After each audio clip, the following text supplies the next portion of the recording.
그럼 그림만 주는 거야? 닥쳐. 그 다음에 이제 뭐가 나오냐? 아니 이 아저씨 핑크 12점 저희 뭔가 복습할 때 13점 복습할 때 필기해도 되죠?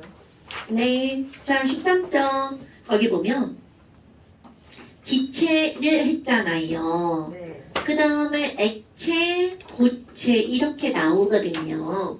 근데 액체는 사실 뭐 액체라고 해봤자 뭐밖에 안 다루냐면 물밖에 안 다룹니다. 그런데 창재야, 물 분자 어떻게 생겼어요? 쟤 뭐라 그랬어? 운동이 하면 안 돼요. 아닌가? 곰돌이만 맞네. 맞아요. 아, 미안해. 못 알아들었어. 그럼 이게 곰돌이 모양인데, 그럼 얘네들 곰돌이 대가리에서 이렇게 귀까지 각도가 몇 도? 4.5도. 104. 104.5도. 뭐야? 그래서 얘네들을 뭐라고 하는 거야? 구분형 이렇게 하죠. 그럼 이렇게 물 분자의 특징을 두 개로 나누는데, 첫 번째 바로 뭐니? 야, 여기 H가 있고 여기 O가 있는데 이렇게 전기음 성도가 산소가 더 크잖아. 그러니까 산소가 전자를 끌어당겨서 산소는 마이너스, 수소는 플러스가 돼. 그러니까 물 분자의 특징 첫 번째 바로 뭐가 나오니? 얘는 무슨 분자구나?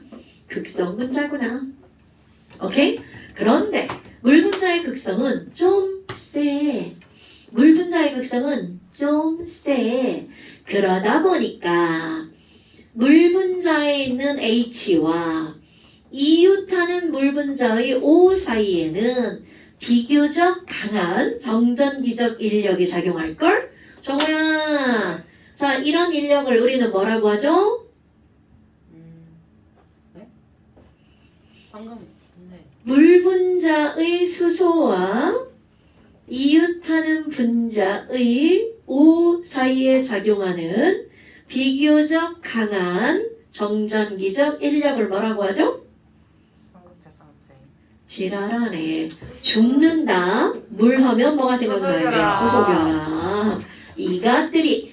자, 그래서 물의 특성은 우리가 크게 1번 극성분자, 2번 수소결합 이렇게 나눠봅니다. 그런데 이 극성분자 때문에 나타나는 성질은 바로 뭐가 있니? 라고 하잖아요. 그럼 당연히 우리 유상정 끼리끼리 논다? 그럼 극성은 극성에 끌리죠. 그러니까 이런 물 분자의 특징은 또 다른 극성 물질을 끌어당기는 힘이 상당히 셉니다. 그러니까 물 분자는 용해성이 좋아요. 그래서 우리 혈액의 90% 이상이 바로 뭘까요? 물입니다. 그럼 물에 자, 우리 혈액의 기능이 뭘까요? 산소 운반. 산소 운반, 또 노폐물 운반. 노폐물 운반, 또 물 운반. 물 운반. 즉 그거를 하나로 모르면 바로 뭘까요? 운반 작용이죠. 그 혈액이 운반 작용을 하려면 녹여서 운반을 해야 된단 말이야. 그런데 산소는 물에 못 녹죠.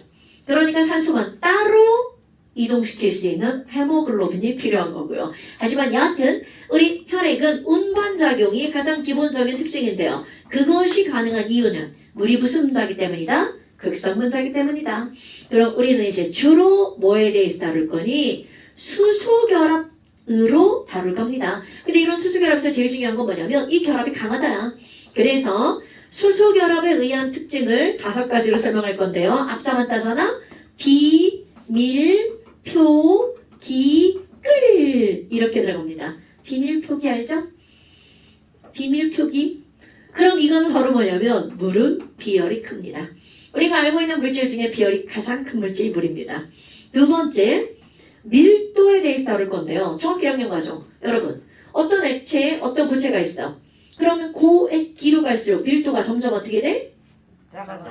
그럼 기액고로 올수록 밀도가 커지는 거죠. 그런데 이 세상에 존재하는 물질 중에 물만 밀도가 어떻게 되니? 기체보다 고체보다 액체가 크다는 거죠. 왜요? 자, 이제 이걸 설명할 거예요. 너네 봐봐. 일반적으로는 밀도 누가 더 커요? 액체보다 고체가 더 크죠. 그런데 얼음이 물에 뜨는 거 아닙니까? 아. 물만 그렇습니다. 다른 물질은 고체 가 액체 밑에 가라앉습니다. 물만 얼음이 물 위에 뜨는 거예요. 어머 그럼 이거 표는 뭐예요? 물은 수소결합 때문에 표면 장력이 큽니다. 물은 수소결합 때문에 기화하기가 어려워요. 기화열이 큽니다. 물은 수소결합 때문에 끓는 점이 높아요. 그러니까 결국은 여기는 이런 비밀표기 끓은 전부 다 뭐 때문에 나타나는 거니? 수소결합 때문에 나타나는 겁니다. 그런데 이제 이거 할 때 제일 먼저 나오는 게 바로 뭐가 나오냐면 얼음의 구조를 이제 설명합니다. 그럼 우리 얼음의 구조를 설명할 때 얼음이 도대체 어떻게 이루어져 있을까? 물은 야 이거 수소고 수소야. 그러면 여기 있는 H2O 분자의 얼음에서 수소 옆에 이웃하는 분자에 다가오는 건 너무나 당연하게 누가 다가와야 돼? 산소가 다가와야 되겠죠. 그러니까 얼음 구조 그리는 거야. 이웃하는 분자의 산소가 수소 옆에 다가오죠. 그럼 여기도 당연히 104.5도로 수소 2개 붙어 있겠죠. 그럼 또 이웃하는 분자의 수소 옆에는 산소가 다가와서 여기도 104.5도로 수소 2개가 붙어 있겠죠.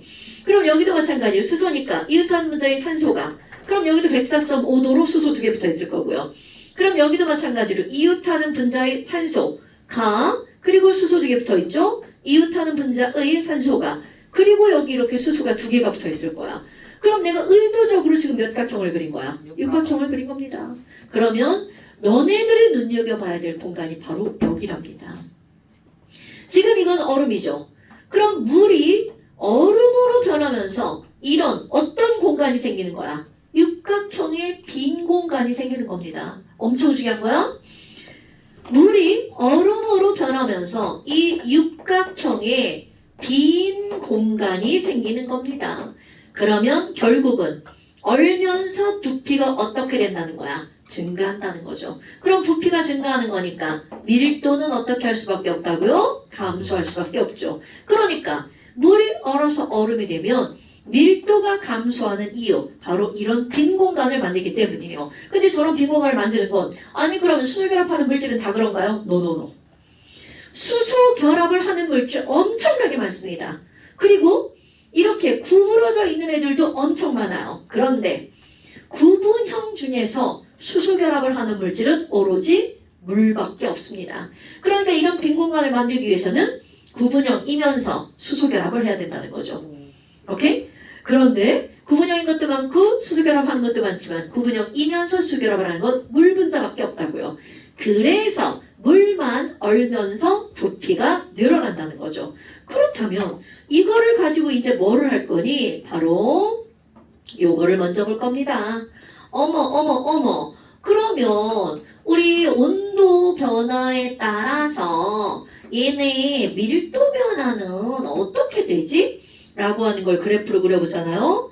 이거 그래프 머릿속에 아예 기억하는 게 좋습니다. 그럼 세로축은 밀도. 그러면 우리 물의 밀도 얼마라고 알고 있어요? 1이라고 알고 있죠? 그럼 그 1이라고 하는 건 자 이제 알아야 돼. 4도씨. 자 물의 밀도가 1일 때는 바로 몇 도씨라고요? 4도씨. 까먹지 마세요. 그때 나 이렇게 할 겁니다. 1.빵빵빵빵. 그럼 1.0000g/ml 이렇게 할 거예요. 그럼 얘네들은 그래프 먼저 그릴게요. 4도씨에서 온도가 높아지면 밀도가 감소합니다. 4도씨에서 온도가 낮아져도 밀도가 감소하고요. 0도씨 물, 얼음 하나도 없어. 0도씨 물일 때 밀도가 얼마냐면 0.9999 이렇게 됩니다. 뭐야? 밀도 감소하긴 하는데 엄청나게 줄어들죠. 그러면서 얼음이 되기 시작하면서 밀도가 급 낮아집니다. 그리고 여기 이렇게 그래프 잘라줄 거예요. 잘라주는 건 엄청 많이 내려간다는 얘기죠? 그래서 밀도가 줄어들잖아요?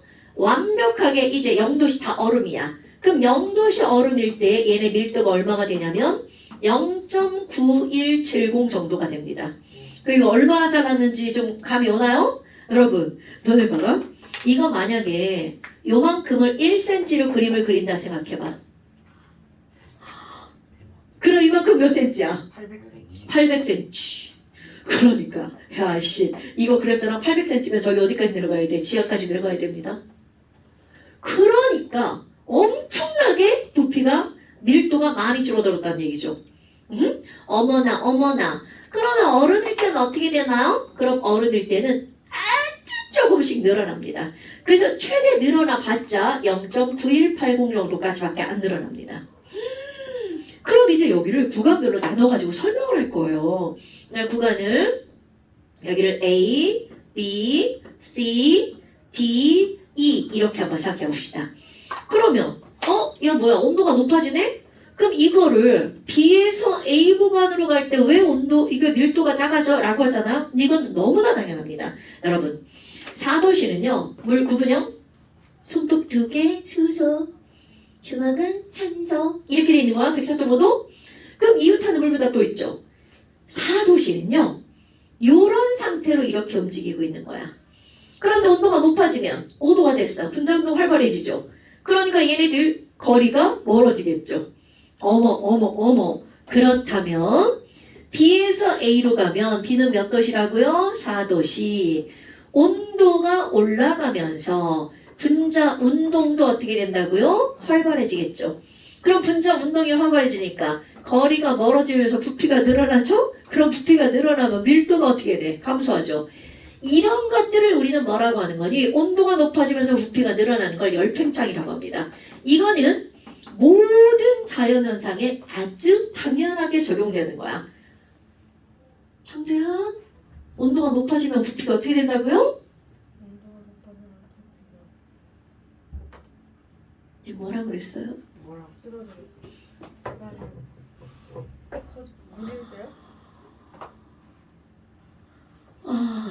물일 때요? 그럼 물일 때는 아니에요? 자, 온도가 높아지면 부피가 어떻게 돼요? 온도가 높으면 작아지죠. 아, 왜요? 제 멍 때려요. 자, 온도가 높아지면 분자 운동이 활발해지니까 분자 간의 거리가 멀어지죠? 그러니까 부피가 늘어나죠. 이런 걸 우리가 뭐라고 한다고요? 열팽창. 이것은 99.99% 맞는 말입니다, 여러분.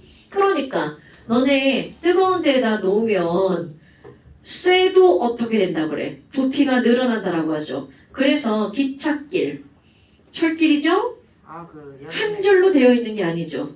이렇게 토막 나 있는 거. 자, 기찻길은 절대로 이렇게 한 줄로 연결되어 있지 않습니다. 중간에 토막 나 있습니다. 왜? 뜨거워지면 부피가 늘어나거든요. 만약에 이게 완전 연결되어 있으면 이렇게 휘어지겠죠. 그럼 기차 탈선하죠. 오케이? 자, 다시 온도가 높아지면 부피가 늘어나는 건 너무나 당연한 설명이라고요. 그러면 요거에 따르면 온도가 낮아지면 부피는 어떻게 돼야 돼? 줄어들어야 되겠죠. 그런데 이제 여기부터는 아까 99.99%에 속하지 않는 거. 바로 뭐니? B에서 C로 갈 때는이야. 그럼 B에서 C로 가면 온도가 낮아지죠? 그럼 분자 운동이 느려지는 건 당연합니다. 자, 여러분. 중요한 거야. 이렇게 돼 있죠? 그럼 4도시는 이렇게 분자가 움직이고 있는 거야. 그럼 분명 이 수소는 저쪽에 있는 산소를 어떻게 해야 돼? 너 이리 와 이렇게 당겨야 되죠? 근데 얘가 빨리 움직이면 상대적으로 당길 힘이 약해지죠. 그런데 이 움직임이 느려지면 여기 있는 수소가 저기 있는 산소를 부르죠. 야 산소 이리 와. 그럼 산소가 응 알았죠. 우리 기회다. 이렇게 틀어줍니다. 그럼 너네 봐. 4도시에서 이렇게 돼 있었죠? 그런데 얘네가 이렇게 틀어지면 부피가 어떻게 될까요? 자 이렇게 돼 있었죠? 이렇게 틀어지면 부피가 늘어나겠죠. 차지하는 공간이 많아지니까. 오케이? 그러다가 0도시가 돼서 완전히 얼음이 되면 이렇게 만들어지죠. 바로 어떤 모양? 이런 모양이 만들어지는 거야. 자, 이렇게. 그럼 모든 애들이 다 이렇게 되죠. 그럼 0도시가 되면 자, 4, 3, 2, 1, 빵 이렇게 되는 거야. 그럼 부피가 늘어나죠. 그런데 이게 완전히 0도시 얼음이 되면 육각형의 빈 공간을 만들죠. 자, 다시 운동이 느려짐으로 상대적으로 어떤 결합력이 증가할까요? 이게 중요한 거야. 수소 결합력이 증가하죠. 그래서 육각형을 어떻게 할까요? 형성하는 중입니다. 그래서 부피가 어떻게 된다고요? 늘어난다고요. 아까 뭐 완전 다른 거야. 아까는 운동이 활발하기 때문에 부피가 늘어난다고 그랬죠. 그런데 지금은 운동이 둔해지죠? 제가 또 따서 이렇게 운동이 둔해지죠? 그러면서 수소결합력 늘어나면서 부피가 늘어나는 거야. 어머, 그래서 밀도가 줄어드는 거네? 그러니까 너네 봐봐. 결국은 이 얘기는 무슨 얘기냐면 중요한 거야. 4도씨 물보다 0도씨 물의 밀도가 더 작죠? 그러면 물은 몇 도씨부터 얼기 시작하죠? 0도씨. 그러면 이거 그대로 하는 거야. 호수가 이렇게 있어. 호수야, 물이 이렇게 있었습니다. 그럼 얘네들이 밖에 자꾸 추워져. 그럼 밖이 자꾸 추워지면서 4도씨에서 온도가 더 낮아지면 3도씨가 되죠. 그럼 3도씨의 물은 4도씨의 물보다 아래에 있냐 위에 있냐죠. 밀도가 더 작으니까 어디에 있어야 돼? 위에 있어야 되겠죠. 그럼 2도씨가 되면 더 작아지죠. 그러니까 더 위에 있죠. 그러면 결국 0도씨의 물은 어디로 갈 수밖에 없다는 거야. 표면으로 갈 수밖에 없죠. 그래서 중요한 거야. 물이 위부터 어는 이유가 뭐니? 라고 묻게 되죠. 왜 그렇다고요? 0도씨 물의 밀도가 4도씨 물보다 가볍기 때문이죠. 오케이? 자, 그러니까 시험 문제 나옵니다. 야, 물이 어디부터 언다는 걸 설명할 수 있는 구간, 위부터 언다라고 하는 걸 설명할 수 있는 구간, 얼기 시작하는 게 0도씨죠. 그러니까 온도가 점점 낮아지면서 0도씨 물이 위에 있다는 거죠. 만약 0도씨 물이 무겁다면 아래부터 얼어야 되겠죠. 오케이? 그러니까 물이 구분형이 아니라 직선형이었어. 그러면 아래쪽부터 얼겠죠. 왜? 빈 공간을 만들지 못하니까. 그러면 이제는 가장 시험 문제 많이 나오는 거 C에서 D가 되는 구간. 그럼 여긴 뭐야? 야, 이건 완벽하게 육각형을 만들죠. 그러니까 부피가 조금만 늘어나는 게 아니라 확 늘어나 버리죠. 저런 빈 공간. 그래서 여기서는 온도는 안 낮아지죠. 그럼 얘는 계속해서 뭐를 해줘야 돼? 냉각을 하는 거죠. 그럼 냉각을 하니까 분자 운동이 더욱더 느려지죠. 그래서 완벽한 몇각형을 형성하는 거야. 완벽한 육각형을 형성하죠. 그래서 부피가 조금 늘어나는 게 아니라 많이 늘어나죠. 그래서 밀도가 많이 줄어들죠. 그렇다면 여기에 밀도를 봐봐. 어느 정도나 줄어드니 약 10%라고 할까요? 약 10% 정도 줄어들죠. 늘어나죠. 자, 부피가 어느 정도 늘어난다고요? 약 10% 증가. 어머. 아니 그럼 너네 봐봐. 이런 것들 때문에 나오는 거. 혹시 겨울에 수도관이 동파했다. 이런 말 들어봤어요? 안 들어봤어요? 들어봤네. 나는 경험해봤어요. 예전에 가라탈 때. 가을이요? 네. 저희 아파트요? 거기 살 때. 언제 사셨어요? 수빈이라 알아. 수빈이 고등학교 다닐 때. 수도관 터져가지고 우리 집. 그런데 그게 왜 터지니? 사실은 수도관이 터지는 게 아니에요. 너네 집으로 들어오는 그 수전함 있는 거 알아요? 앞에 너네 현관문 옆에. 왜 가끔 저것도 넣어놓잖아. 택배도 넣어놓는데. 소방. 소방 거기 호스 있는데 거기에 뭐가 있냐면 너네 집으로 들어오는 물관이 거기에 있어요. 그런데 물을 얼만큼 쓰는지 알려면 여기 계량기가 있어야 되잖아. 그럼 계량기가 이렇게 돌아가면 이 둥금은 읽어야 되니까 여기는 뭘로 이루어져 있을 것 같아? 여기만 유리로 이루어져 있어요. 그게 물이 지나가는데 겨울에 졸라 추운 거야. 근데 요즘 너네 현관문 자동문으로 바뀌었나요? 네. 니네는 바뀌었냐? 북한 안 바뀌었죠? 나 우리 북한 안 바뀌었어. 그럼 이게 이렇게 돼 있는데 문을 열어놓고 한겨울 졸라 추운데 그 현관문을 누군가 열어놓고 집에 들어갔어. 그러면 1층이나 2층은 겁나 춥겠죠. 그래서 물이 어는데 관이 터지는 게 아니야. 여기는 뭘로 돼 있다고? 유리로 돼 있죠? 근데 자동문이 저희 집 자동문이 아니. 현관 자동문. 현관 자동문. 맨 앞에 1층. 어. 거기는 근데 맨날 닫아놓던데 주민들이. 그러니까 겨울에 꼭 가야 되는데 꼭 술 마시고 어떤 놈이 열어놓고 아 들어간다고요. 맞아요. 그날이었어 근데 그날. 제가 열어놓고 다니. 안 되지 이 새끼야.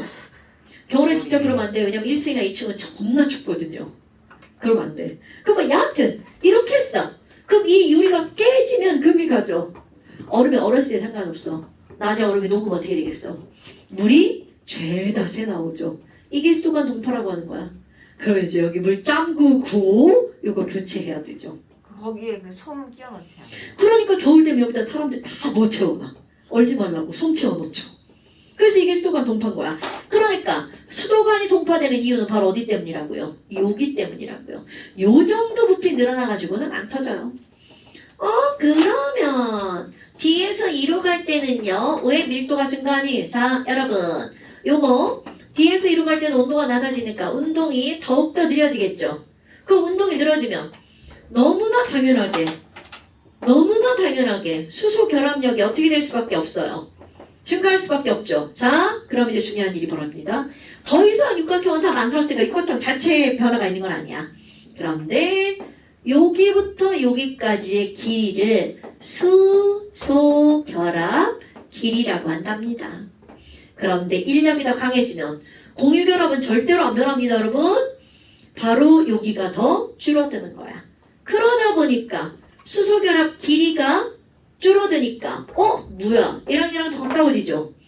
아까는 이만한 육각형이었다면 길이가 줄어드니까 육각형의 사이즈가 어떻게 돼? 작아지겠죠. 더 작은 육각형이 만들어지는구나. 그러니까 밀도는 증가할 수밖에 없겠죠. 그런데 이거는 아주 조금밖에 안 줄어듭니다.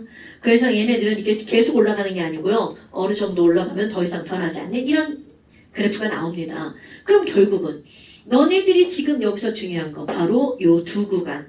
여기서 왜 이렇게 변하는지를 설명할 수 있어야 된다는 거죠. 그럼 A는 쭉 가면 어디까지 가요? 이거요? 절대로 여기까지는 안 가요. 그러니까 100도씩을 해봤자 0.9999에서 9998 이 정도. 그러니까 모든 물은 모든 얼음보다 밀도가 클 수밖에 없다는 거죠. 그러니까 아무리 99도의 물에다가 얼음을 넣어도 얼음은 뜬다고요. 오케이? 물론 딱 들어가자마자 녹아버리겠죠. 하지만 그래도 뜨냐 안 뜨냐로 따지면 뜬다는 거죠. 자, 그래서 지금 여기 13쪽에까지 설명한 거고요. 그 다음에 넘겨보면 14쪽에 밀도 그래프 나오죠. 그런데 너네 봐봐. 내가 지금 밀도만 설명했잖아요. 그럼 밀도는 부피분의 질량이죠. 아니 원다고 해서 질량이 바뀌는 건 아니니까 부피와 밀도는 어떤 관계야? 반비례 관계죠. 그러니까 여기에 만약 온도에 따른 밀도 N 부피 변화를 그려봐. 그럼 부피는 이거 완전히 반대 그래프를 그리면 됩니다. 어떻게? 자 복사해서 뒤집어요. 그럼 뒤집어서 부피는 이런 식으로 그려주면 되겠죠. 완전 뒤집어진 거죠? 이런 그래프요. 그런데 꼭 문제에서 어떻게 나오니? 부피 그래프를 주고 밀도에 대해서 자꾸 물어요. 아니면 밀도를 주고 부피에 대해서 묻던가. 근데 그럼 저기 잘못 쓰인 거 아니에요? 어디요? 기고액이 아니고 고기액 아니에요? 어디요? 여기 밀도. 어디요? 밀도 수소결합 밑에 비밀 표기. 아니지. 기차는 당연히 다 작지. 이거는 여기를 보라는 거지. 여기를 보라는. 야씨. 이거는 물이잖아. 물. 100도씨 물. 그럼 그 다음부터 밀도가 어떻게 될까? 급강하죠. 물과 얼음만 본 거지. 자, 그래서 사실 이거는 숙제가 그렇게 많지 않은데요. 너무 많은데. 여기 설명할 거 엄청 많아가지고요. 얘네들이 지금 얼마나 한꺼번에 다 갖다 넣어놨는지 미친 것들이에요. 문제를 풀지 말라는 거하고 똑같아요. 그럼 푸는 것만 동그라미 해주세요. 자, 네, 푸는 것만 동그라미 한번 해봅시다.